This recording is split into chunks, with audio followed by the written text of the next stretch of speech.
Tem mais perguntas? Apóstolo Gelson? Sobe aqui, querido.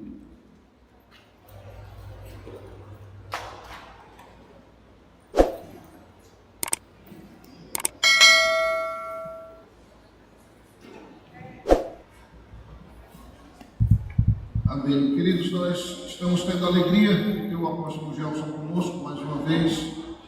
Ele está ministrando nossa escola de ativação profética e o meu desejo é que vocês recebam tudo que ele está passando para nós, às vezes até de uma forma acelerada por questão de tempo, mas tem sido uma grande bênção.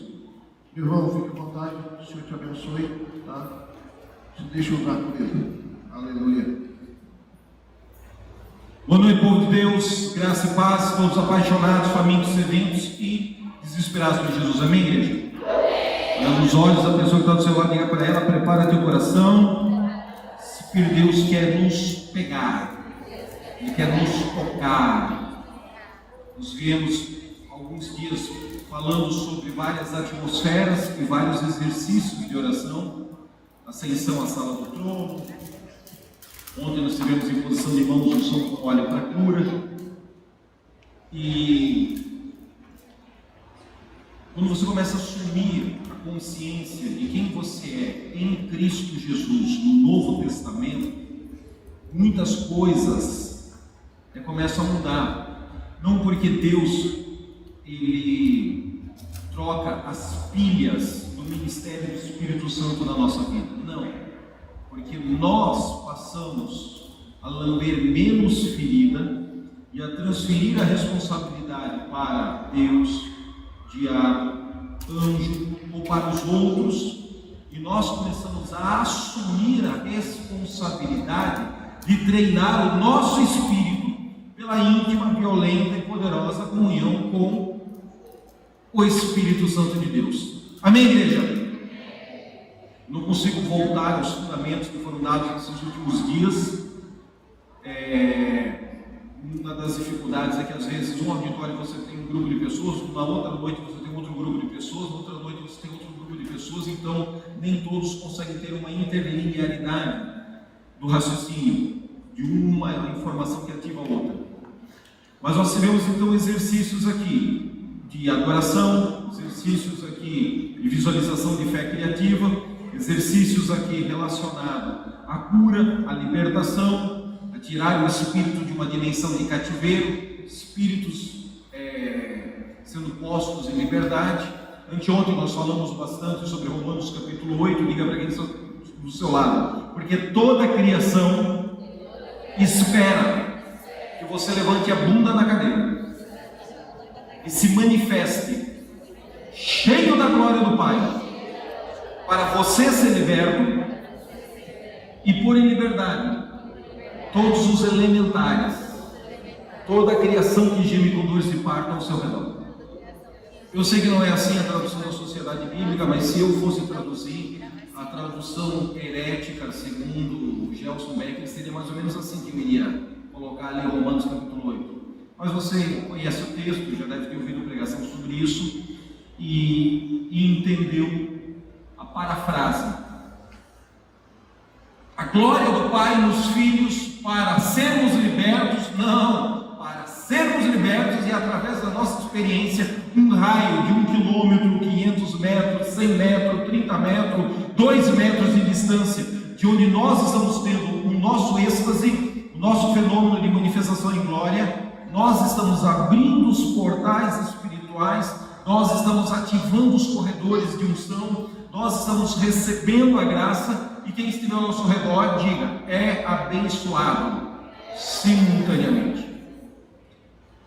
Por isso que o milênio ele é uma construção coletiva, uma construção de maturidade da igreja. Enquanto a igreja resiste a amadurecer, a tarefa da grande comissão não é plenamente manifesta, completa, e automaticamente nós não podemos ir para a próxima fase. Ninguém chega na escola e aprende multiplicação e divisão. Para você saber multiplicar e dividir, você primeiro tem que ter sentado e ter sido aprovado na matéria adição e subtração. Você aprende adição e subtração, pronto. Agora você está qualificado para uma outra esfera, para uma outra dimensão, para uma outra intensidade. Agora vamos falar sobre multiplicação e divisão. Você aprovou em multiplicação e divisão, pegou essa revelação do Espírito, peguei. Agora você vai para exponenciação. Aprendeu essa matéria, colocou em prática, diga, ouvir e crer. Leu o texto bíblico, recebeu a vida e a revelação, a manifestação de poder relacionado ao exercício prático do texto bíblico que lhe foi ensinado, botei em prática. Agora vamos para a raiz quadrada. Já aprendeu a somar, dividir, a somar, diminuir, multiplicar, dividir, exponenciar, raiz quadrada, pronto. Vamos agora para a equação do primeiro grau. Aprendeu a equação do primeiro grau, equação do segundo grau. Você está vendo que eu estou inspirado para ungir você e abençoar todos os jovens dessa igreja que amanhã vão fazer a segunda fase do Enem, né? Semana passada nós ungimos e declaramos 7 Espíritos de Deus, e você amanhã não vai ter medo, vai encontrar uma paz e uma comunhão com os Espíritos de Deus que vai fazer lembrar do que você estudou. Se não estudou, com fé ou sem fé, está lascado. Mas se fez a sua parte, com a fé e a disciplina da vida interior, da vida de oração, da comunhão com o Espírito Santo, Ele vai te dar uma paz sobre as circunstâncias. Ele vai te dar um foco, Ele vai te fazer lembrar de coisas que você estudou. Amém? Amados, quero falar sobre chaves proféticas para o mercado de trabalho. A grande dificuldade que a igreja tem, talvez seja a grande resistência, porque nem sempre 100% da igreja participa de uma escola de ativação profética, é que nós carregamos uma herança maldita de um movimento supersticioso, religioso, muito bem intencionado,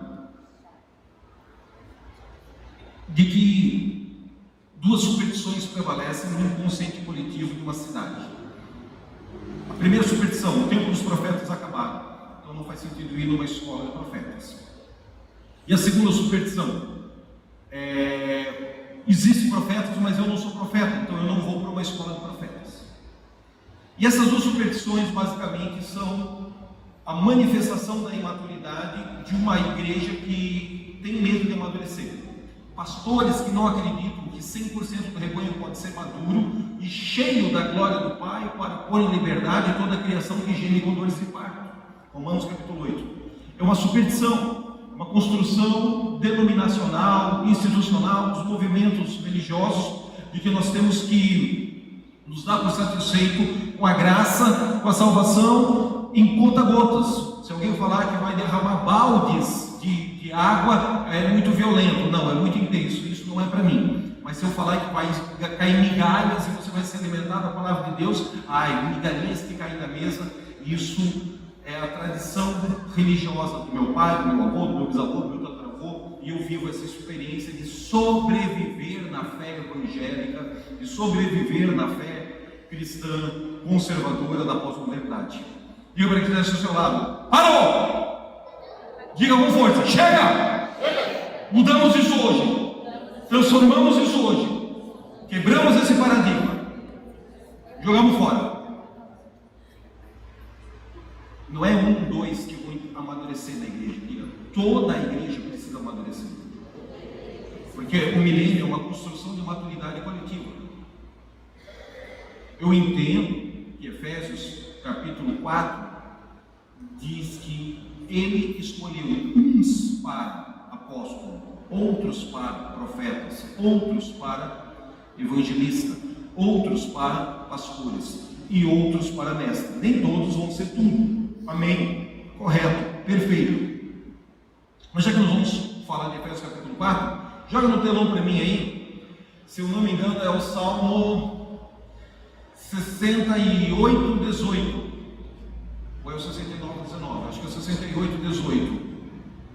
Fala a respeito do Messias, Jesus, o Ramachim, o nosso Senhor, o nosso Salvador, que iria morrer, desceu ao inferno e subiste ao alto. Jesus ressuscitando na manhã do domingo, no terceiro dia. Levaste cativo o cativeiro. Então falamos muito sobre cativeiros emocionais e espirituais nos exercícios de adoração e de intercessão anteriores para chegar a essa palavra. Recebeste dons para os homens e até para os rebeldes. para que o Senhor Deus habite entre eles. Como é que Deus habita entre os homens na terra? Diga para ele que está do seu lado: no fluir dos dons, na manifestação dos dons, no fluir da cura, no fluir da libertação, no fluir dos sinais, no fluir dos prodígios. O salmista está dizendo que o Hamashia, o Messias Jesus, subiu ao céu, levou cativo o cativeiro e jogou um manto de dons, de habilidades, de poder, de manifestações aos homens. E que você não tem que ser o ápice da perfeição para operar em cura, orar em língua estranha, expulsar um demônio, ou profetizar, ou chorar, ou se quebrantar, ou dar um prato de comida para um mendigo, ou abraçar uma pessoa e dar uma palavra de conhecimento, uma palavra de sabedoria, ou chegar na sua casa e ver um anjo ou ver um demônio. Para você ter esses fenômenos, para você ter essas experiências, você pode até ser um rebelde.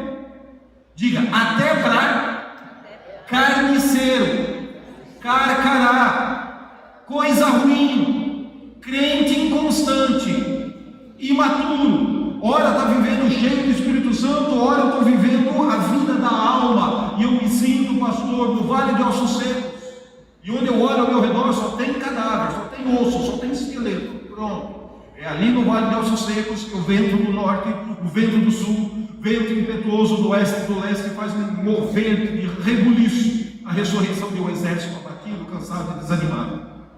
Não, pastor, essa semana eu estou bem, estou fluindo em glória, fé em fé, só vitória, rompimento. Estou no alto da montanha, contemplando a face do Senhor, tipo Moisés, assim. Amém. O que o apóstolo Paulo fala? Aquele que está em pé, cuide, vigie, não fica arrogante, não fica soberbo, não fica besta, para que não caia. Ponto pacífico, tranquilinho. Diga, então, até coisa ruim, como todos nós juntos, temos esperança. Eu sou um pecador, lavado, remido pelo sangue de Jesus. E eu não vou agora ficar me reunindo aqui pelos próximos 40, 50, 60 anos para lamber ferida da teologia da autocomiseração. Porque embora eu tenha consciência da minha natureza adâmica e pecaminosa, embora eu concorde com o salmista Davi quando diz: em pecado minha mãe me concebeu, em iniquidade fui fecundado, eu sou justificado pela fé em Cristo Jesus, e a vitória de Jesus é a nossa vitória, não só essa noite, mas todos os dias quando acordamos pela manhã. Então isso é uma decisão de amadurecer. Mas é tão conveniente viver numa teologia de vermezinho de Jacó, de minhoquinha de Jesus, de sobrevivente num mundo cheio de professores universitários, comunistas, socialistas, marxistas, um mundo cheio de pecado, e eu sou um sobrevivente da fé que não perdi a minha fé em Jesus. Jesus vai dar um tapa na tua orelha e vai dizer: calanguento, tu não entendeste nada. Como eu falei ontem à noite, muito mais do que sobreviver na fé. Diga, filhos maduros, cheios da glória do Pai, para nos curar, nos restaurar, nos libertar, nos purificar, nos santificar, e na nossa graça, na nossa bênção, na nossa vitória, a glória do Pai em nós, através de nós, sobre nós e apesar de nós, para pôr em liberdade toda a criação que fica olhando, observando com expectativa, com ardente expectativa, para ver o que nós vamos fazer.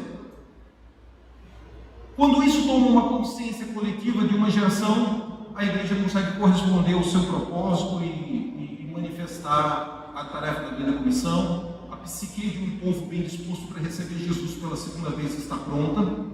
Não estou dizendo que todos irão se converter para Jesus voltar, ou que todos estarão cheios do pleuroma, Espírito Santo de Deus, ao ponto de transbordar o cálice, mas estou dizendo que o caminho da construção do milênio, o caminho da construção de maturidade nos nossos relacionamentos com o Pai e uns com os outros, passa pela decisão de não lamber mais ferida e de assumir o nosso comissionamento, sabendo que há um poder em Deus, há um dom, e Deus habita em nós, no meio dessas manifestações carismáticas do poder de Deus, apesar de sermos rebeldes. Amém?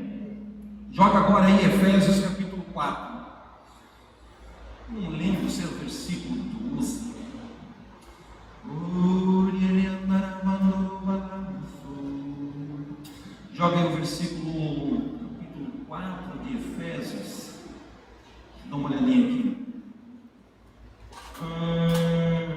versículo 7 e 8. Eu não vou desenvolver toda a temática, não. Mas a graça foi dada a cada um de nós segundo a medida do dom de Cristo.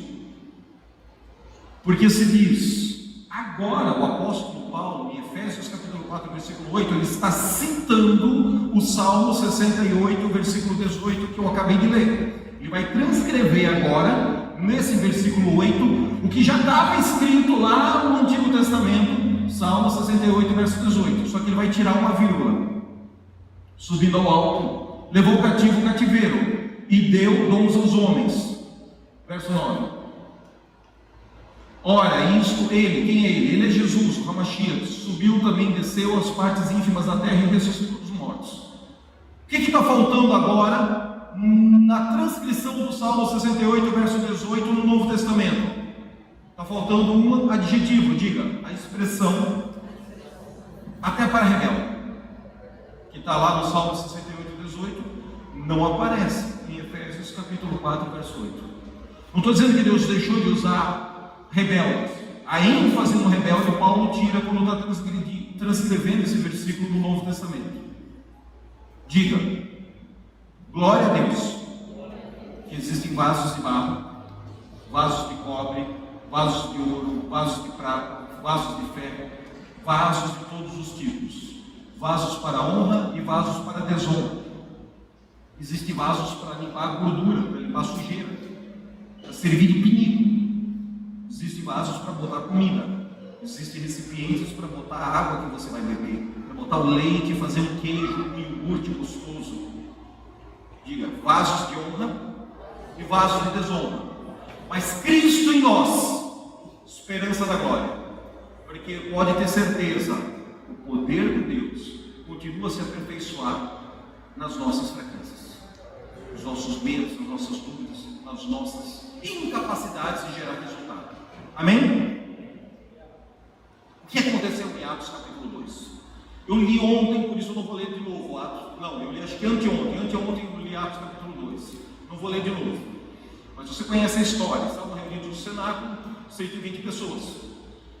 Diz o apóstolo Paulo que mais de 500 pessoas presenciaram Jesus ressuscitando dos mortos e subindo corporalmente aos céus. É o que o Salmo 68, 18 fala, é o que Efésios capítulo 4, versículo 7, 8, 9 e dá ênfase. Na sequência ele fala sobre a distribuição dos ministérios. Sobre a distribuição dos ministérios. 1 Coríntios 15, finalzinho do capítulo, ele fala que mais de 500 pessoas, alguns ainda vivem, presenciaram corporalmente Jesus ressuscitando dos mortos. Quantas pessoas presenciaram Jesus ressuscitando dos mortos? 500. Quantas pessoas estavam em Atos capítulo 2 no cenáculo? 120. Jesus fala no Evangelho de Lucas que nesse episódio da manifestação dele, ele dá um conselho muito importante: permanecei, pois, em Jerusalém, até que do alto vocês sejam revestidos de poder. Quantos escutam essa palavra dos lábios de Jesus? Diga, 500. Quantos correspondem à obediência? 120. Cadê os 380? Assistindo o jogo do Corinthians em casa. Não sei se foram para o shopping, não sei se estavam ansiosos, não sei se estava sem gasolina, não sei se estava sem sandália, sem chinelo, sem sapato. Cada um tem o seu argumento, cada um tem o seu motivo. Mas eles estavam distraídos no fluxo de funcionamento de uma Judéia, de uma Samaria e de uma Jerusalém urbana. Diga, toda cidade possui vida. Todo agrupamento humano possui uma energia.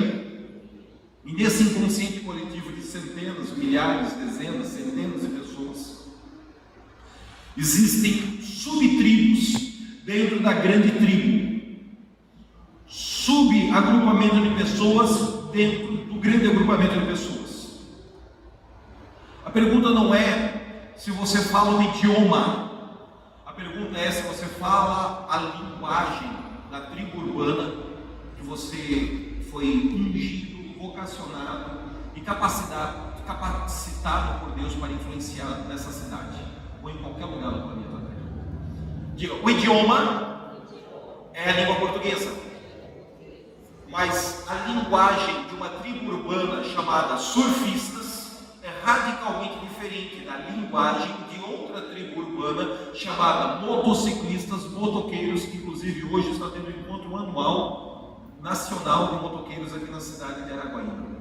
Você concorda que a linguagem, que a cultura, que os costumes, que o que gosta, o que não gosta das empresas, da marca, o universo, a energia, a empatia, a conexão, o rapport entre os membros de uma tribo urbana chamada motociclista possui um DNA, possui uma egrégoria, possui uma cultura, possui uma estratégia de alcançar essa tribo urbana totalmente diferente dos maconheiros de Jesus, dos surfistas. Você entende que são tribos urbanas diferentes, sim ou não? Você entende que existe uma tribo do sertanejo universitário, existe uma outra tribo do heavy metal, do pop rock, existe uma outra tribo que precisa ser alcançada pela igreja com poder, graça, unção para comunicar Jesus, perdão, salvação, dons do Espírito Santo na linguagem do pagode, do samba, do cuíca, do cavanhaque. Você concorda que existe a tribo urbana dos marombados, dos malhados, dos atletas, dos consumidores de creatina, da overdose de qualquer coisa, da academia de musculação para suar e malhar ferro, e que essa tribo urbana, ela também tem uma cultura, ela também tem uma linguagem, ela também tem um hábito, ela também tem uma capacidade de empatia, de identificação, de amizade e de estabelecer uma conexão de rapport para começarmos a ser amigos e num segundo momento de apresentar Jesus. E essa linguagem dessa tribo urbana, da academia, dos marombados, do pilates, da musculação, é diferente da tribo urbana dos ciclistas, que sai com a luzinha piscando debaixo da bunda na bicicleta, à noite pedalando 20, 30, 40 quilômetros e quase é atropelado, mas eles são feito um gambá condenado, tomam um banho no outro dia, produzem, trabalham, estão felizes da vida, e que essa tribo é diferente da tribo dos empresários milionários que nesse exato momento estão dizendo: eu tenho um Cessna, mas você tem um Learjet, mas no fundo eu queria comprar um avião chamado King Air. Sociedade. Mas ao mesmo tempo que a igreja evangélica cresce e se expande desde os anos 70, 80, nas bases da pirâmide social, as universidades formam a nova geração de advogados, de arquitetos, de médicos, de dentistas, de juízes, de jornalistas, e essas universidades, na sua grande maioria, são socialistas, comunistas, de financiamento público federal ou católicas, pontíficas.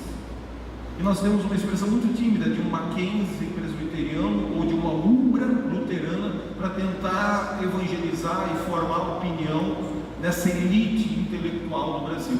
Então parece que existe uma tribo urbana que é ultracatólica ou ultramarxista socialista e uma outra multidão correndo atrás do trio elétrico na marcha para Jesus, mas que não ganha mais do que 5 ou 6 salários mínimos, com algumas exceções a essa estatística. Entenda, estou falando do que aconteceu na psique de Jerusalém, no Atos capítulo 2, quando 500 pessoas deveriam estar reunidas no cenáculo, jejuando, orando e sendo batizadas com fogo impetuoso, com vento impetuoso, com línguas de fogo sobre a cabeça, mas apenas 120 pessoas corresponderam a Jesus e foram se reunir no cenáculo. 380 estavam no Netflix, estavam no Facebook, no Instagram ou em alguma outra coisa resolvendo os seus afazeres, que não é pecado você perder uma oportunidade para resolver algum problema da sua família, da sua empresa, da sua casa. Não é pecado, mas o fato é que por não estarem ali naquela hora, naquele momento, quando o portal de glória se abriu, perderam o fenômeno quântico das línguas estranhas, perderam o sobrenatural. O que isso tem a ver com Atos capítulo 2? Todas as pessoas que vieram, eles eram líderes leigos. Diga, não haviam clérigos. Até porque essa divisão de clero e leigo é romana, 400 anos de cristianismo, feitiçaria romana. Mas eles não eram de escolas rabínicas, e os apóstolos é que tinham um pouquinho mais de instrução bíblica teológica, por estarem com Jesus 3 anos e meio, marchando, caminhando e peregrinando pela Palestina. Quem veio participar do cenáculo? 120 pessoas cheias do Espírito Santo, que não tomaram cachaça, não tomaram vinho, mas os críticos diziam, 9 horas da manhã estão bêbados, mas na verdade estavam alegres, estavam cheios do fogo, cheios da vida ressurreta de Jesus, cheios desse poder, cheios de Salmo 68, versículo 18, que estava se cumprindo na história de cada um deles. Qual é o perfil psicológico de que vieram para essa reunião no cenáculo? Diga, todas ou as muitas, se não todas, talvez eu exagero, muitas tribos urbanas do inconsciente coletivo da metrópole, da influência urbana de Jerusalém. Era o final de uma festa, tinha muitos turistas, houve um confinamento de 10 dias de jejum, oração, intercessão. E o que Pedro fazia durante esses 10 dias de jejum e oração? Lia as promessas e os textos do Antigo Testamento, até que se cumpriu a profecia de Jesus: permanecei, pois, em Jerusalém, até que no alto sejam revestidos de poder. E foram revestidos de poder. E agora, quem é que ficou 10 dias sem abrir a sua lojinha para atender os clientes da costura? Dorcas e outros com esse perfil sócio-urbano de Jerusalém. Durante 10 dias, o cara da padaria não abriu a padaria dele, tomou prejuízo, mas ele sacrificou 10 dias de comprar, vender e amassar pão para ficar com Pedro numa incubação de fé criativa, num processo de edificar-se a si mesmo espiritualmente. Agora ele volta para a sua padaria, e quando acontece o Pentecostes, eles sentem os lamaçuriando errar na coluna, eles choram, se quebrando, línguas de fogo, vento impetuoso, cheios do Espírito Santo. Nenhum deles assumiu uma igreja para ministério eclesiástico do tempo integral. Nenhum deles agora virou vendedor de livro gospel. Nenhum deles agora tinha programa de televisão na rede TV sábado de manhã para vender livro. Eram pessoas de idiomas distintos, mais de 9 matrizes linguísticas escritas ali no texto, falamos sobre isso anteontem. Eram pessoas de tribos urbanas distintas, de escalas socioeconômicas e influências sociais distintas, mas tinham algo em comum. Diga, a fé em Jesus e o poder do Espírito Santo. Então o padeiro sai desses 10 dias de jejum, oração e fogo e arrepio na coluna e volta para a sua padaria.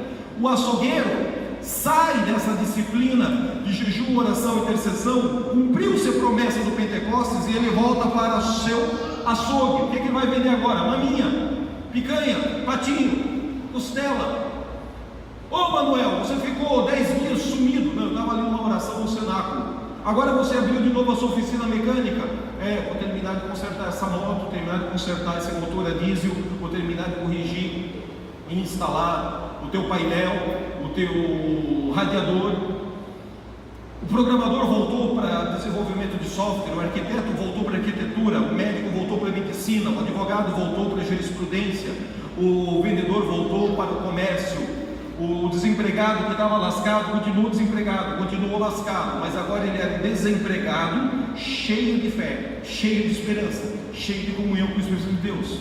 E quando eles voltam para a sociedade, eles tinham as suas tribos urbanas de influência, onde o idioma é o mesmo, mas a linguagem de influência, a linguagem relacional de relacionamento é específica. Só que algo mudou com você, cara. 10 dias atrás você não tinha esse sorriso, agora você tem. Você não tinha essa fé, agora você tem. Você não tinha essa esperança, agora você tem. Você não orava essa língua estranha, agora você está fazendo uma oração que parece um zumbido de abelha. Você está orando em línguas. Me conta o que está acontecendo com você. 10 dias atrás você falava mal da política, 10 dias depois você está orando pelos enfermos e expulsando os demônios, e que se dane as imaturidades dos governantes da geopolítica. O que aconteceu com você? Ele volta para urbano, ele volta para a influência da sociedade, só que ele volta cheio do poder do Espírito de Deus. Diga, 120 profetas ativados no manto apostólico, de uma igreja apostólica e profética, que está estabelecendo os fundamentos que irão abalar o mundo, que irão abalar o judaísmo, que irão desconstruir o farisaísmo, os saduceus, os publicanos, que vai colocar o mundo de cabeça para cima, porque de cabeça para baixo já estava. É exatamente isso que precisa acontecer nos dias de hoje. Você vir para uma escola de profetas, você não vai sair daqui profeta de assalariado pela igreja agora com uma vocação ministerial. Aí agora eu tenho uma carteirinha com a minha foto feia e está escrito aqui, ó, eu sou evangelista. Eu não sento mais lá embaixo, agora eu sento no puleiro gospel da arquibancada no futebol de Jesus. Com todo carinho, uma cintada para você romper com essa feitiçaria, com essa manipulação na sua mente, mas uma cintada de amor. Sai fora, cara. Você é pedreiro, você vai continuar sendo pedreiro, mas você agora é um pedreiro com sensibilidade, percepção e habilidades proféticas, catalisadas pelo fogo do Espírito Santo de Deus.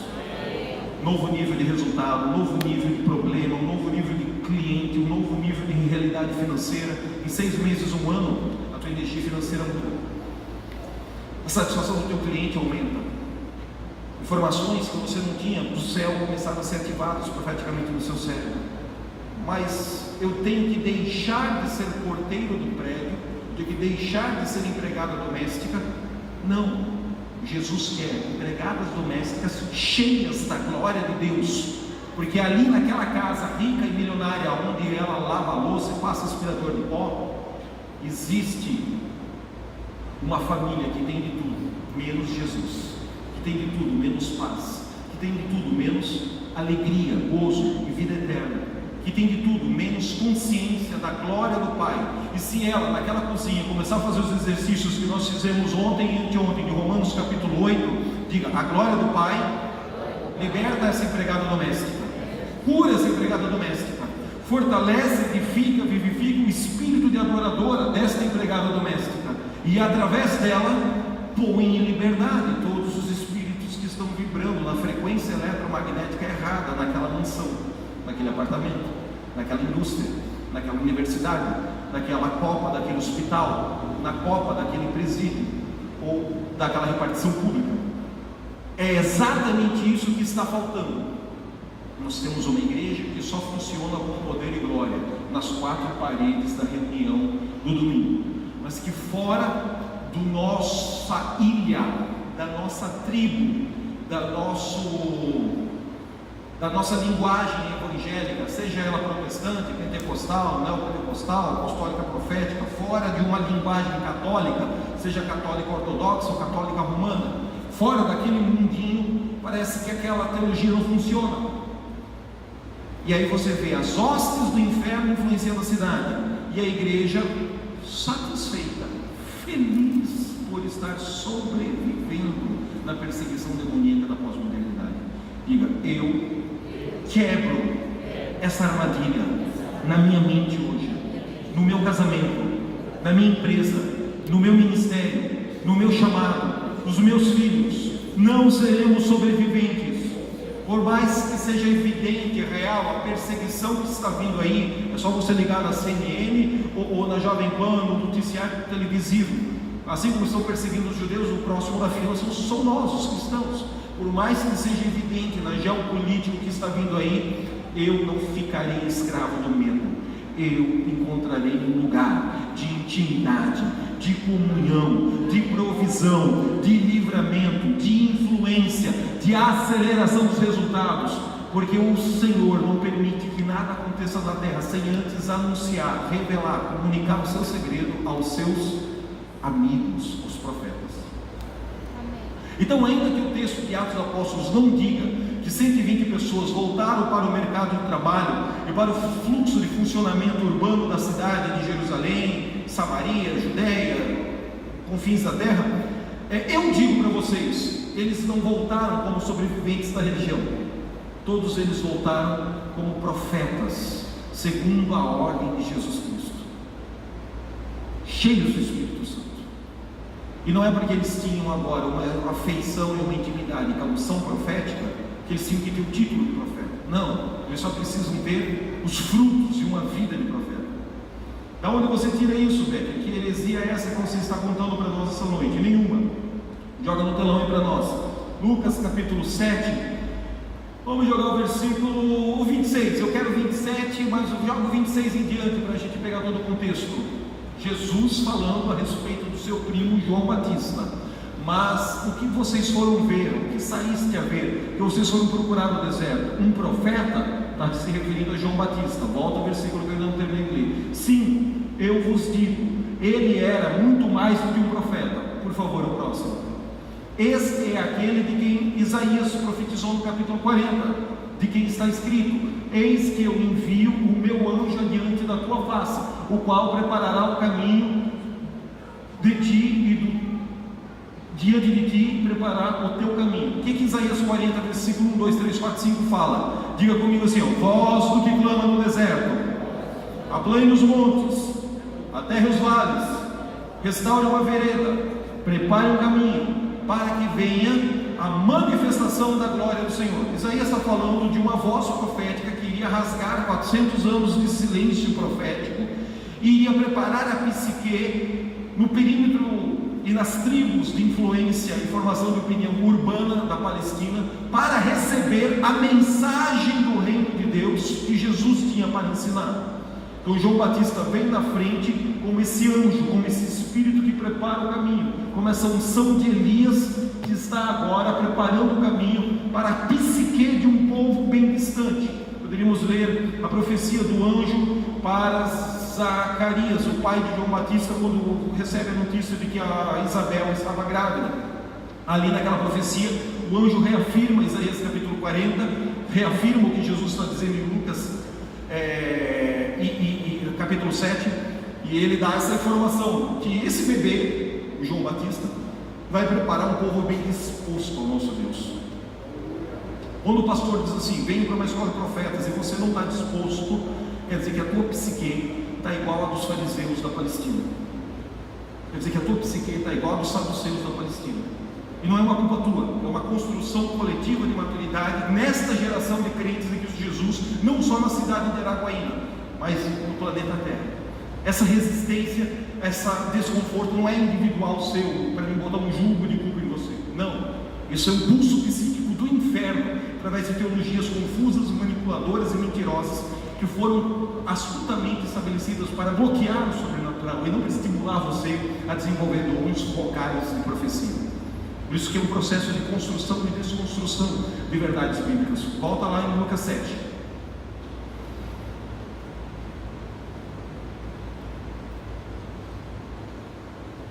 Versículos 26 a gente já leu, 27, 28 agora. Eu vos digo que entre os homens nascidos de mulher não há um cara maior do que João Batista, o meu primo, 6 meses mais velho do que Jesus. Não há maior profeta do que João Batista, mas o menor no reino de Deus é maior do que ele. 120 costureiras, açougueiro, padeiro, enfermeiro, talvez até algumas esposas ricas, viúvas e milionárias de fazendas ou de senadores romanos que criam em Jesus e contribuíram financeiramente durante o ministério terreno de Jesus, elas também estavam ali naquelas 120 pessoas do cenáculo. Essas pessoas agora estão voltando para o mercado de trabalhos para comunicar a mensagem da ressurreição, para comunicar o evangelho do reino de Deus, e a partir dessa manifestação de glória nos vasos de barro, aí os espíritos elementares, a criação que geme com dores de parto na Palestina é posta em liberdade. Toda a cidade começa a experimentar a glória do Pai com a instrumentalidade de 120 filhos cheios do poder do Espírito de Deus. Quando eles estão voltando, diga: o menor, o mais fuinha dessas 120 pessoas que ficaram 10 dias jejuando e orando com Pedro no cenáculo, diga: o mais imaturo, o mais inconstante, o mais doentinho, o mais pobrezinho, aquele que vinha para a igreja de bicicleta e tinha vergonha dos irmãos da bicicleta dele tão feia que era. Não importa a hierarquia social e a formação acadêmica e intelectual, a igreja foi feita para se expandir no poder do Espírito Santo e não no currículo acadêmico universitário. Agora o poder do Espírito Santo tem que formar opinião e libertar acadêmicos universitários, nas tribos de formação da ciência e das diversas escolas e universidades que tem no perímetro geográfico. Não na habilidade da Grécia, e sim no poder da ressurreição de Cristo Jesus.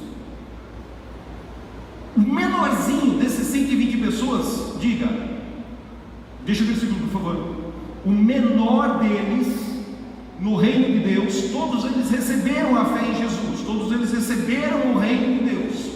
Jesus agora não fala mais com eles, não sussurra mais com eles, Jesus agora habita dentro deles. O reino de Deus e a sua justiça está dentro do espírito recriado de cada um dos caras que aceitam a Jesus, seja 2000 anos atrás da Palestina, ou seja agora, essa noite, no altar dessa igreja. O reino de Deus passa a habitar dentro de mim e de você, a partir do instante que entregamos a nossa vida a Jesus. O menor no reino de Deus é maior do que João Batista. Como é que eu posso acreditar que o tempo dos profetas acabou, que João foi o último dos profetas? Só se Jesus estiver maconhado, só se Jesus tomou chá de mandrágoras, só se Jesus tomou um chá de cogumelo e cipó do daime. Você acha que Jesus está inspirado por Deus quando ele está dando esse ensinamento, ou você acha que Jesus está endemoniado quando ele está fazendo essa afirmação bíblica? Jesus está inspirado por Deus, amém? Sim ou não? Se Jesus não está drogado, então quem ensina que o tempo dos profetas acabou está fora da palavra de Deus. E o miserável ainda vai citar Hebreus capítulo 1, versículo 1, fora de contexto, porque no passado o Senhor falou aos pais pelos profetas, a nós nos nossos dias falou conosco pela manifestação do Filho. Não vai citar esse texto, que Hebreus capítulo 1, versículo 1 está dizendo é que a manifestação e a comunicação do Filho sempre foi e sempre será superior à comunicação de Deus pela instrumentalidade dos profetas. O que não quer dizer que ele jogou fora a instrumentalidade dos profetas. A manifestação do Filho falou conosco pelos profetas, é essa frequência de glória. Falou conosco pela manifestação do Filho, é uma amplitude de onda e uma frequência de glória 1000 vezes superior. Ele não tirou essa, ele acrescentou uma coisa nova e mais potencial: ouvir a Jesus face a face. É isso que Hebreus capítulo 1, versículo 1 está dizendo. Se o menor no reino de Deus é maior do que João Batista, o que vai acontecer no Novo Testamento é a universalização do potencial profético. Joga para mim 1 Coríntios capítulo 14, cara, eu acho que é o versículo 29 e 30, ou é o 30 e 31, joga do 29 em diante aí, 1 Coríntios capítulo 14, 29 em diante. E falem 2 ou 3 profetas e os outros julguem. Não é para julgar a conta bancária do cara, não, é para julgar a mensagem profetizada. É o próximo versículo.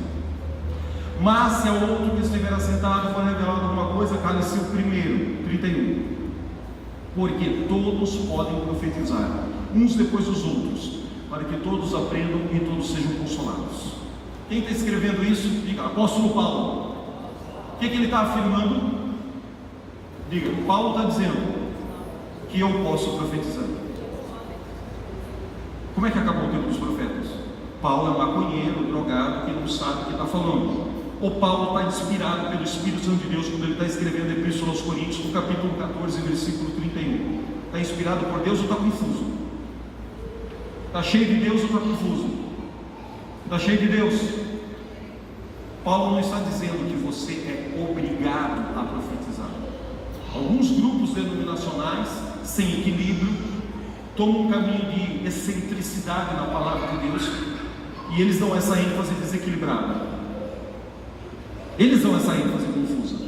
Paulo não está dizendo que eu e você somos obrigados a profetizar do Novo Testamento.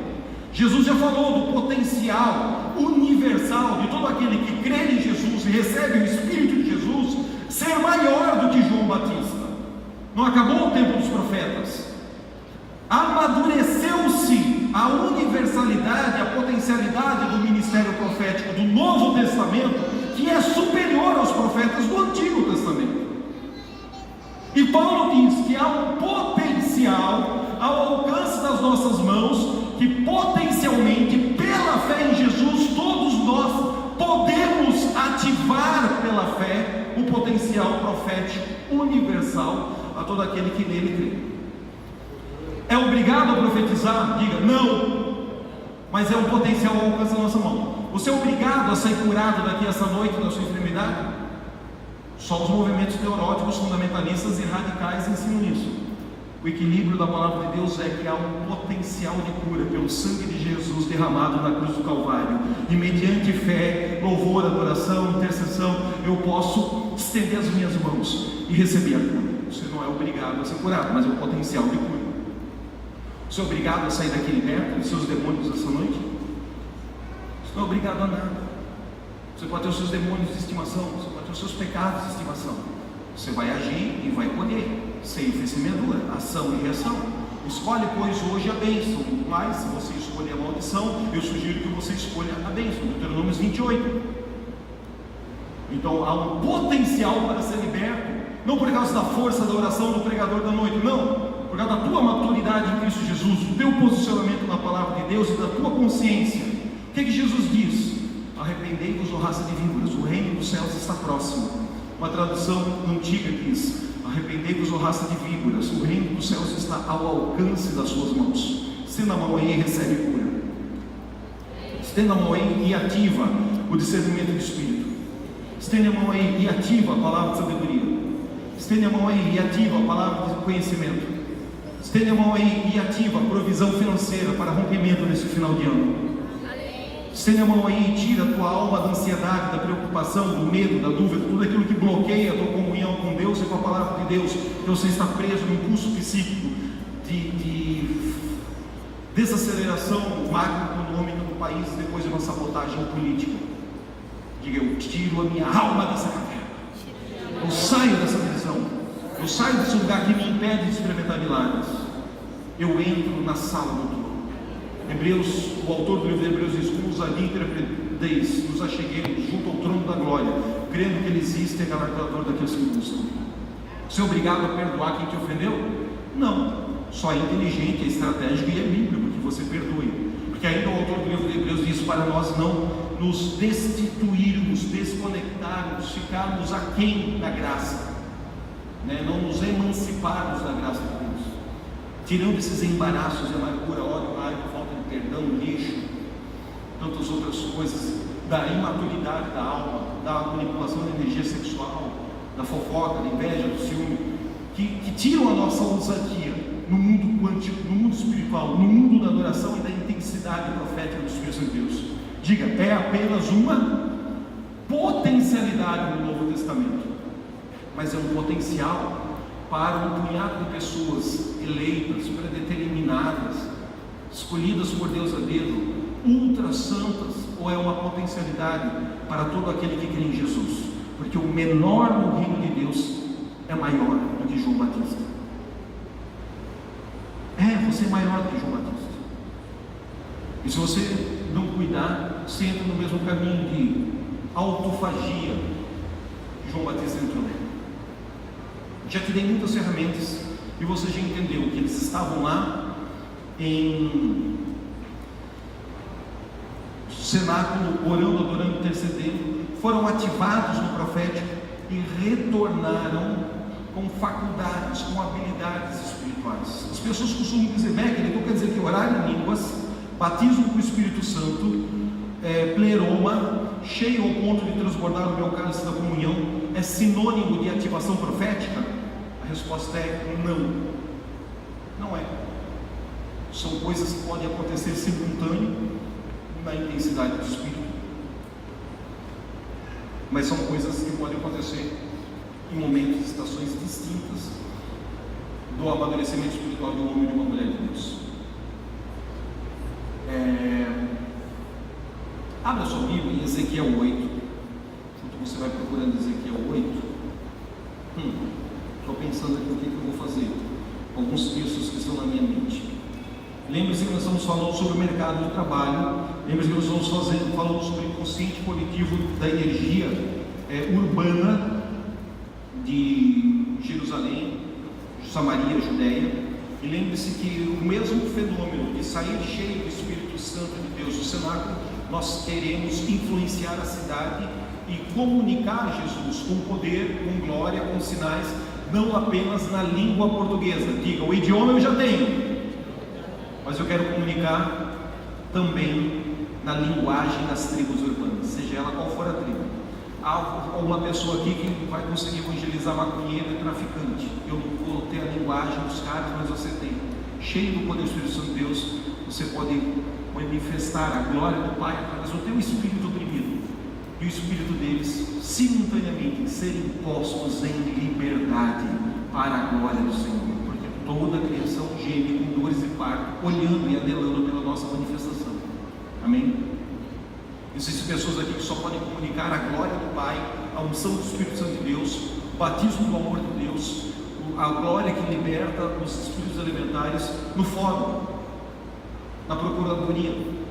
Talvez você seja advogado e você carrega um depósito da glória de Deus.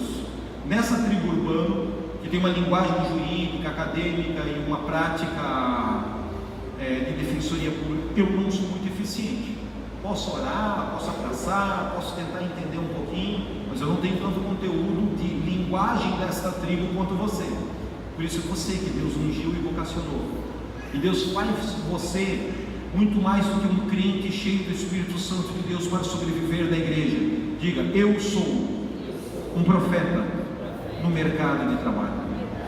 Porque todo mundo quer ser profeta no púlpito, todo mundo quer ser profeta na igreja, todo mundo quer ser profeta no círculo da oração da quarta-feira à tarde, no culto da garagem da casa da irmã Rita Cabelo de Fogo. Diga, essa cultura eu rasgo, eu transformo, eu amadureço, eu supero agora.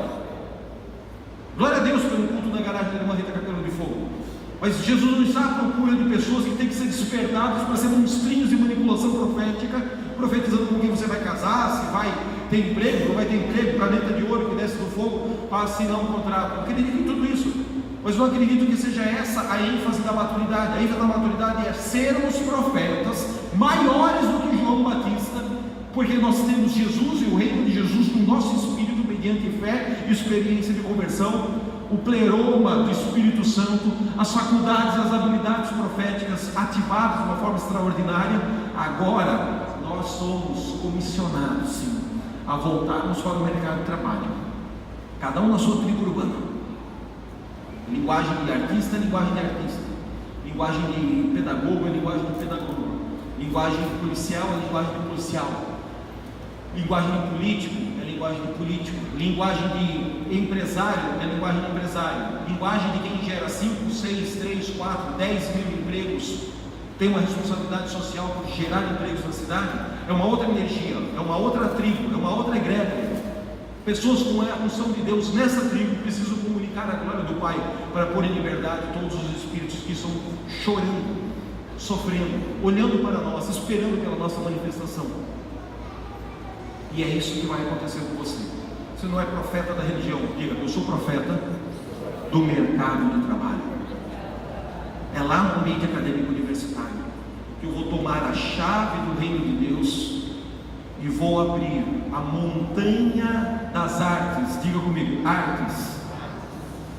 Diga saúde, finanças, corredor da montanha da energia política, a montanha, a tribo urbana do judiciário, da educação, da religião e da família.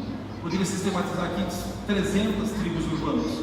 Simplifiquei em 7, que é uma aula que nós temos sobre a teologia dos 7 montes, teologia das 7 colinas. Não vai dar tempo de falar isso esses dias aqui, mas nas próximas vindas a gente vai soltando esses códigos para vocês.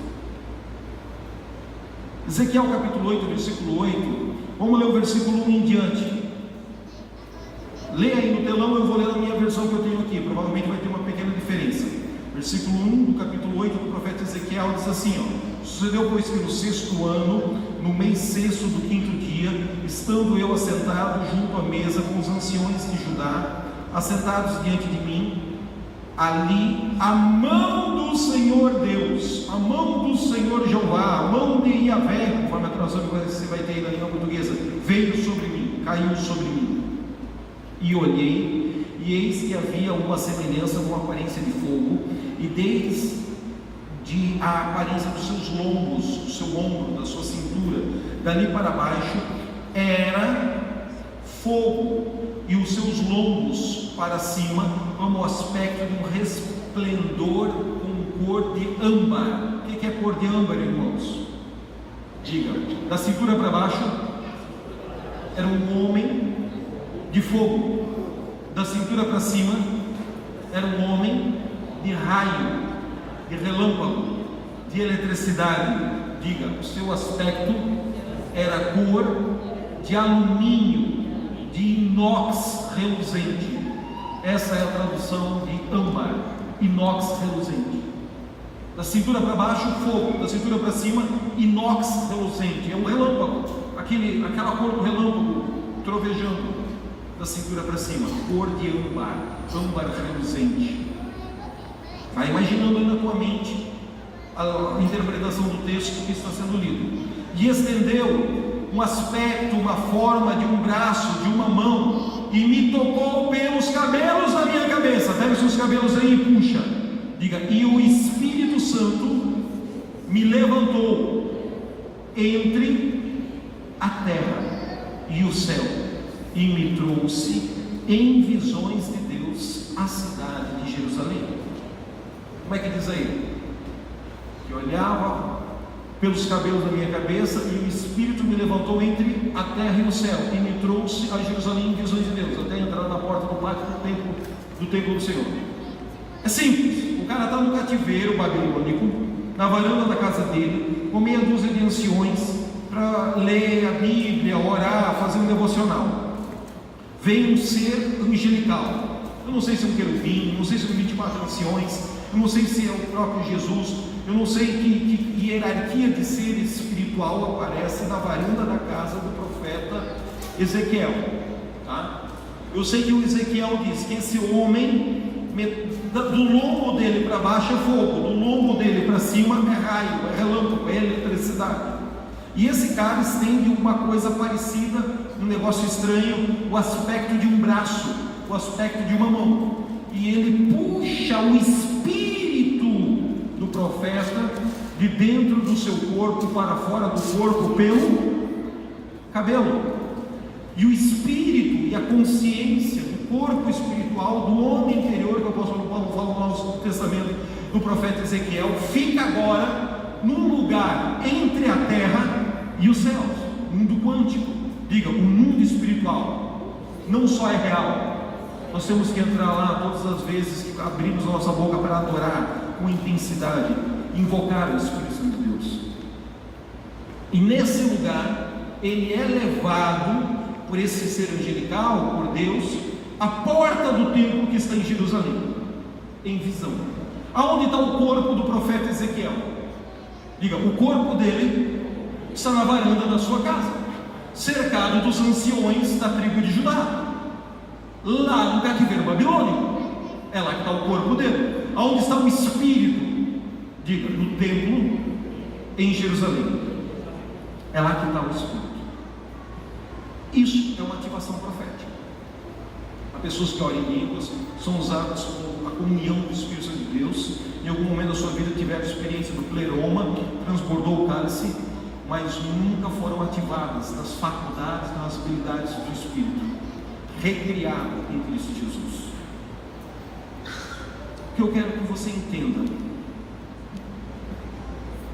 que isso não é uma coisa somente para 2 ou 3 muito amados por Jesus, e que a maioria dos sobreviventes da congregação, que são amados medianamente, meia boca por Jesus, jamais poderão experimentar esse fenômeno. Diga, no Novo Testamento, Jesus afirma que o menor do reino dos céus é maior do que João Batista. E Jesus falou que de todos os homens nascidos de mulher, João Batista foi o maior de todos os profetas. João Batista foi maior do que o profeta Ezequiel, que está tendo esse fenômeno místico, quântico, sobrenatural, de exercício do seu espírito na comunhão com o Espírito Santo de Deus. Diga, se João experimentou na ilha de Patmos, se Daniel experimentou, se Abraão experimentou, se os apóstolos experimentaram, se Filipe, em Atos capítulo 2, não teve apenas um arrebatamento do Espírito, ele também teve um transladar físico depois do batismo do eunuco. se Ezequiel experimentou, se o apóstolo Paulo foi levado ao terceiro céu, ele foi revelado coisas inefáveis que ele não consegue organizar na mente e explicar aos homens. Se inúmeros homens e mulheres de Deus experimentaram isso, diga: eu também quero. Eu também quero. Eu quebro a fortaleza do medo, eu quebro a superstição e a teologia equivocada que me treinou para ser sobrevivente, e eu entro na plenitude da minha identidade, do meu destino, de quem eu sou, recriado em Cristo Jesus no Novo Testamento, cheio do Espírito Santo, dons de línguas, curar, mas também com habilidades do meu espírito recriado em Cristo Jesus para servir, não para me autoafirmar com esses fenômenos, mas para servir em amor. Por quê? Porque eu venho para a igreja e todo domingo à noite, toda quinta-feira à noite, todo evento e convocação que o pastor faz em um congresso, um seminário, um treinamento especial, é um cenáculo semelhante aos 10 dias de Jerusalém. É uma potencialidade de receber uma transferência de unção, uma impartição, uma ativação de dons, uma ativação de vida, uma ativação de glória. É ali uma incubação de fé coletiva, que eu vou receber coisas que jamais, sozinho, na minha casa, eu receberia, orando, dirigindo no carro. Não pare de orar dirigindo no engarrafamento no trânsito dessa cidade. Não pare de orar lavando louça em casa. Isso é importante, mas não despreze os portais que são abertos nas reuniões coletivas no templo da tua igreja. Não perca isso, porque quando você recebe isso, você não recebe para sobreviver no sistema eclesiástico denominacional. Diga: eu recebo o poder para influenciar, para vencer, para comprar, para vender, para obter um lucro no mercado de trabalho. Eu quero terminar essa noite com um exercício de oração. Amanhã eu vou fechar esse raciocínio, vou deixar engatilhado, introduzido esse raciocínio para amanhã. Nós vamos fechar com chave de ouro. É pecado recorrer às faculdades proféticas, aos dons proféticos, à instrumentalidade do profeta, quando o assunto é mercado de trabalho? Sim ou não? Sim ou não? Sim ou não? Na teologia católica medieval só eles que podem ser ricos e fazer número 1, número 2 com a privada de ouro. O povo tem que passar fome. Mas no pensamento judaico-cristão, no primeiro, segundo, terceiro século de Antioquia, gentios que receberam Jesus pela fé, ou em Jerusalém, judeus que receberam Jesus pela fé, é pecado? Diga para ele que está ao seu lado: jamais. Vamos ler esse último texto e eu não vou desenvolver, amanhã a gente desenvolve. Joga no telão aí para mim, 1 Samuel capítulo 9. 1 Samuel capítulo 9.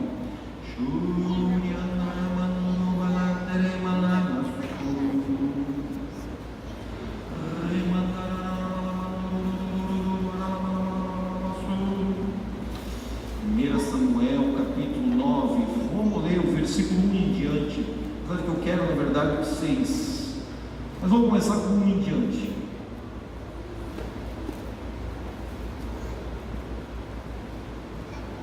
E havia um homem na tribo de Benjamim, cujo nome era Quis, filho de Abiel, filho de Zeror, filho de Corate, filho de Afias, filho de um homem de Benjamim, varão alentado em força. Diga: ele era rico, ele era influente, ele era forte na comunidade, ele influenciava uma tribo urbana de Israel. Alentado. Próximo versículo. Este tinha um filho cujo nome era Saul, jovem e bonitaço, de tão belo que entre os filhos de Israel não havia outro homem mais belo do que ele, desde os ombros para cima sobressaía de todo o povo. Diga para quem está ao seu lado: Saul era marombado, era forte, era alto, se destacava no exército. Próximo versículo.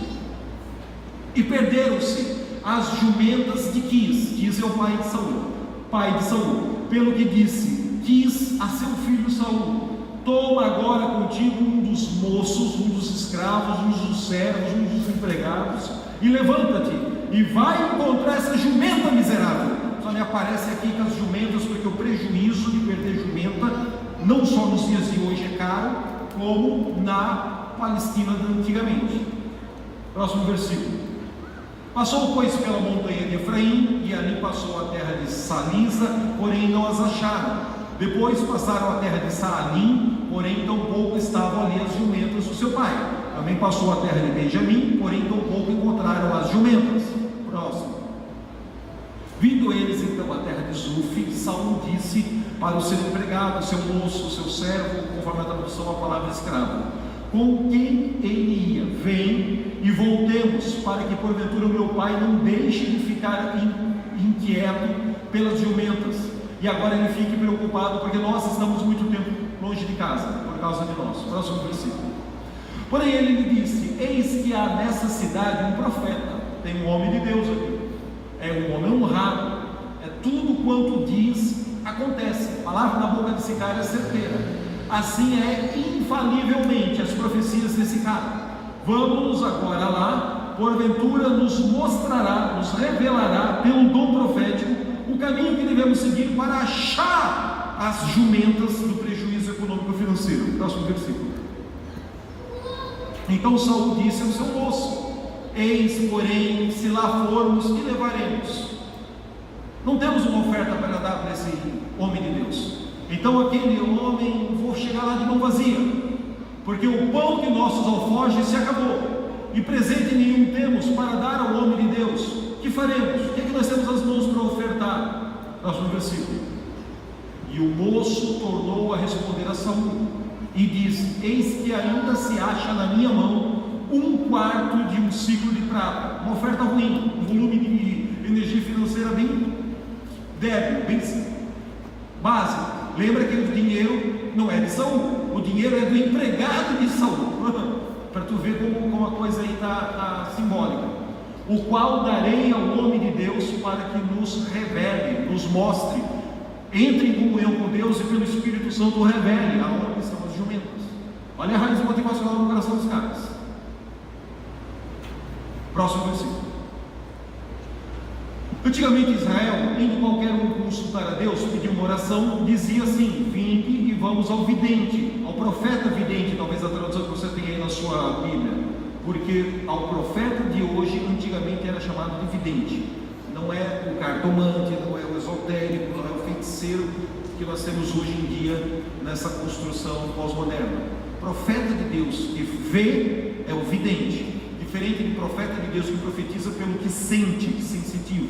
Diferente do profeta de Deus que profetiza pelo que ouve, auditivo. Diferente do profeta de Deus que profetiza pelo que recebe de intuição da parte de Deus. E diferente do profeta que profetiza baseado na construção de chaves bíblicas e de aconselhamento, consultoria espiritual, inspirado profeticamente por Deus. São palavras diferentes no hebraico, que João Ferreira de Almeida traduziu todas pelo adjetivo profeta, mas são tipos de profeta diferentes. Na viagem de 3, 4 meses atrás eu expliquei sobre isso aqui, acho que está no YouTube. Próximo versículo. Então disse Saul ao moço: bem dizes, vem, pois, vamos. Foram-se à cidade onde estava o homem de Deus. Próximo versículo. E subindo eles pela subida da cidade, acharam as moças que saíam para tirar água e disseram-lhe: ah, está aqui o profeta vidente. Ela vai dizer: está lá em cima, no alto do monteiro, apressem-se, subam, recebam a oração. Chegando lá, ele vai comer, vai dormir e vai receber uma profecia.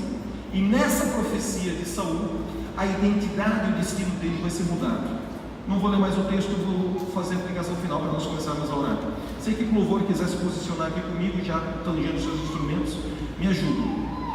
Amanhã nós vamos continuar desse ponto aqui. Te dar alguns episódios bíblicos em que a unção de Deus e o mercado financeiro se alinharam e resultados extraordinários para a glória de Deus se manifestaram. Diga: José no Egito, a unção profética, não só a libertação dele da prisão, mas a prosperidade de todo o Egito e o suprimento de comida para as 12 tribos de Israel, os 12 irmãos que iriam morrer de fome se José não tivesse se manifestado com a glória do Pai, para o espírito de José ser liberto e o espírito de todos os circunvizinhos daquele tempo, daquela geração ao redor dele no Egito foram abençoados por esta graça desse mesmo Deus. Diga, a unção profética e a geopolítica, a unção profética e a economia, a unção profética e o enriquecimento da nação do Egito. Diga, a unção profética e a sobrevivência do pai, da mãe e de 12 irmãos. As 12 tribos de Israel continuaram vivas, porque a glória de Deus se manifestou no espírito de José, com interpretação de sonhos e de visões proféticas. Mas isso não ficou apenas no fórum da religião, do sapatinho de fogo e do arrepio na coluna. Isso transformou-se em multiplicação financeira para ele e para as pessoas da cidade dele, lá fora. É esse tipo de profeta no mercado de trabalho que Araguaína não conhece ainda, mas você vai fazer com que essa cidade experimente a glória de Deus, a unção profética na sua vida financeira, nos seus negócios, na sua tribo de influência, na sua área de autoridade, na sua área de comunicação, na sua área de relacionamento. E eles verão a glória do Pai e vão dizer: cara, o que está acontecendo? Esses últimos 6 meses você estava lascado, agora nos últimos meses você está forte, você está firme, você está animado. Você vai dizer: eu fui ativado no profético, o meu espírito foi ativado, foi despertado pelo Espírito Santo de Deus. O anjo do Senhor arrancou o meu espírito para fora do meu corpo, pela orelha, pela sobrancelha, pelo cabelo da minha cabeça, como fez em Ezequiel capítulo 8. Mas eu agora estou tendo resultados. Segundo episódio, Saul, ele quer se livrar do prejuízo das lutas, mas ele sai desse encontro com o profeta, ungido, chefe do exército da guarda de Israel. Realmente, é importante você trazer uma oferta, selar no altar, mas se você não sela essa oferta, o potencial do mundo espiritual vira religião, vira superstição, vira manipulação, vira emocionalismo, mas você perde uma atmosfera de glória. Saul pode ser vaidoso, Saul pode ser arrogante, Saul pode ser um cara bonitão, que depois vai cometer todos os pecados de vaidade contra o jovenzinho Davi. Mas Saul sabe que é princípio no mundo espiritual. Ele vai à casa do Senhor, ele vai à escola de profetas no alto da montanha, vai dormir, vai comer, e ele está constrangido porque está levando 1/4 de um ciclo de prata. Saul está tão oprimido que ele não tem oferta para entregar naquela noite. Então não se sinta constrangido se essa noite você não veio preparado para ofertar. Mas olha a Deus, use a sua maturidade, prepare algo e cele amanhã, cele semana que vem, cele no momento que puder selar. Mas não deixe esse assunto passar desapercebido na sua história. Ah, Deus proveu, não fez falta. A pergunta não é se a igreja precisa da tua oferta. Eu estou dizendo que existem coisas que abortam profeticamente que você deu uma oferta ruim. Você ativou o espírito de esmoler e deu uma esmola no gasofilácio. Aí você agora quer que profeticamente as coisas deem certo na tribo de influência do mercado de trabalho que Deus te comissionou como influente do reino de Deus. É óbvio que vai dar errado. Você ativou o vento, você está colhendo o vendaval. É melhor você não dar uma oferta do que dar uma oferta e depois falar mal, pecar, manipular, blasfemar. Melhor você não fazer. O não semeou não tem potencial de colheita. Não reclama. Que semeia pouco vale pouco, que semeia muito vale muito, e o que semeia nada se enforca no pé de coentro. Não tem o que colher. Ah, mas eu sabe da minha intenção. Tanto sabe que ele vê você investir na Nike R$800 parcelado no tênis para você pisar com luzinha. Olha que tênis novo, o último da moda, que bonito. E no gasofilácio R$9. Aí você agora não sabe porque as coisas da fé são uma teologia sistemática convicta no seu espírito. Só não funcionam no mundo da imposição de mãos nos seus negócios, no teu emprego, no teu currículo acadêmico, na tua formação universitária, na tua clientela. Não funciona, porque você está com o mesmo espírito de Saul. Saul está tão lascado aqui, só que ele está consciente da imaturidade dele, ele vai corrigir isso no futuro. Que o escravo, que o discípulo, que o moço, que o empregado de Saul dá uma oferta no lugar de Saul. Mas quem recebe a profecia e a unção com o óleo não é o empregado, é Saul que sai desse encontro. Profeticamente as jumentas haviam sido encontradas, o prejuízo financeiro de que as havia eliminado que era a raiz motivacional não tão elegante de Saul, quando ele vai pedir oração no alto da montanha, mas ele sai dali ungido e com o seu destino profético marcado. No final desse capítulo vai ter a frase: está também Saul escrito entre os profetas? Não, ele não era profeta, mas ele manifestava a unção profética naquela atmosfera de adoração. Você faz parte de uma igreja, você faz parte de uma casa, você recebe uma unção. Aqui existem pessoas que presidem, jejuam, oram e ativam semanalmente uma atmosfera do céu entre os homens da terra. Não perca essa imposição de mãos, não perca essa atmosfera de adoração, não perca esse momento no altar, não perca esse portal de oportunidade de acelerar ou de atrasar as coisas, travar, amarrar as coisas na tua energia financeira. Todas as reuniões do gasofilácio. Eu sei que esses últimos dias nós nem levantamos a oferta, não levantamos, mas eu entendo que essa noite Deus está abrindo um portal para no final de 2023, abertura de 2024, soluções financeiras extraordinárias marcarem a nossa jornada. Eu não vou ter tempo de falar hoje, mas existe um código e uma unção que quebra um jugo de dívidas. Existe um código e existe uma unção que acelera resultados financeiros. Amanhã nós vamos impor as mãos e ungir pessoas para receber isso. Amanhã eu concluo. E o que isso quer dizer? Isso quer dizer que a unção do Pentecostes, 120 pessoas cheias do Espírito Santo no cenáculo, não receberam dons apenas para se emocionar. Glória a Deus porque elas se emocionaram, mas elas receberam poder para voltar para a tribo de influência urbana e conquistar o seu espaço e manifestar o reino de Deus e a sua justiça. Aquele que era a pior loja de peça, ao longo dos meses, dos anos, foi se tornando a principal loja de peça.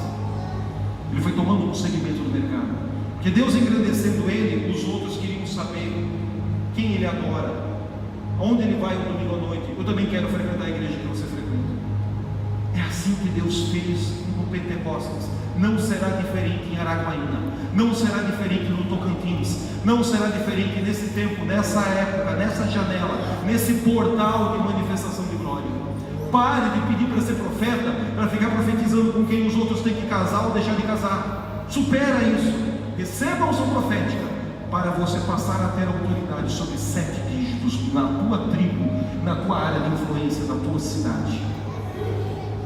Quem é médico vai ser médico, quem é professor vai ser professor, quem é dentista vai ser dentista, quem não é nada vai descobrir o que ele vai ser no reino de Deus. Saul, ele não sabia que ele iria ser chefe da guarda do exército do Altíssimo.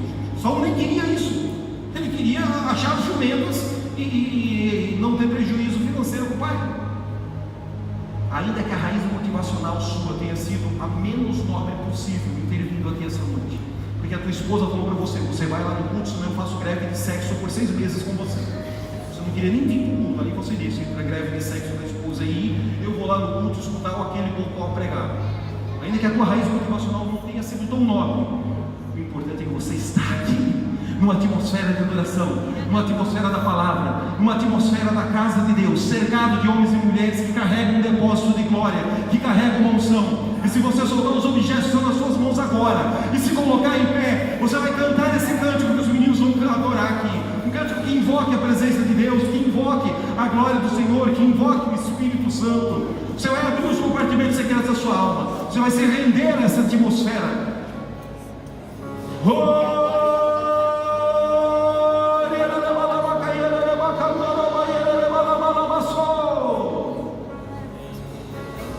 E você vai experimentar Jacó acelerando financeiramente com ovelhas de uma cor só, e Labão não entendendo como é que o Deus de Jacó tocou agora no útero das ovelhinhas e só nasce malhada. Depois ele muda o salário de Jacó, só nasce de uma cor só. Depois ele muda o salário de Jacó 10 vezes, e Deus, com uma unção profética, fazendo Jacó prosperar e manifestar o reino de Deus e a sua provisão. Diga: a fé, a unção, o profético traz à existência o que não existe, como se já existisse. É para isso que você tem que dar a resposta de uma escola de ativação profética. Não é para ficar profetizando se vai comprar carro, vai andar de bicicleta. Esquece esses estereótipos que te bloqueiam. A universalidade do potencial profético do Novo Testamento é para todos nós. Por isso, Abraão e Ló fizeram muitos negócios. E Abraão tinha uma sensibilidade, uma perspectiva do Espírito Santo de Deus nele, uma comunhão com o divino. Ele tinha uma potencialidade profética. Embora Abraão não fosse profeta de ofício profético, ainda que Jó tenha escolhido a melhor terra e Abraão tenha ficado com a terra mais cheia de pedra, um prosperou, o outro abortou, deu tudo errado. Comece a perdoar as pessoas que te roubaram. Comece a perdoar as pessoas que te trapacearam. Comece a perdoar aquele fornecedor agora. Comece a perdoar aquele funcionário que você ajudou e depois mentiu na frente do juiz para ganhar uma causa no Ministério do Trabalho. Comece a perdoar aquele patrão que te oprimiu, que te roubou e você teve que ir no Ministério do Trabalho. Comece a perdoar. Comece a falar o que você está carregando no seu espírito agora. Comece a abrir a sua boca e comece a fazer a sua oração. Eu vou te dar alguns minutos antes que a gente encerre essa reunião. Adore o Senhor com esse cântico. Faça dessa música uma oração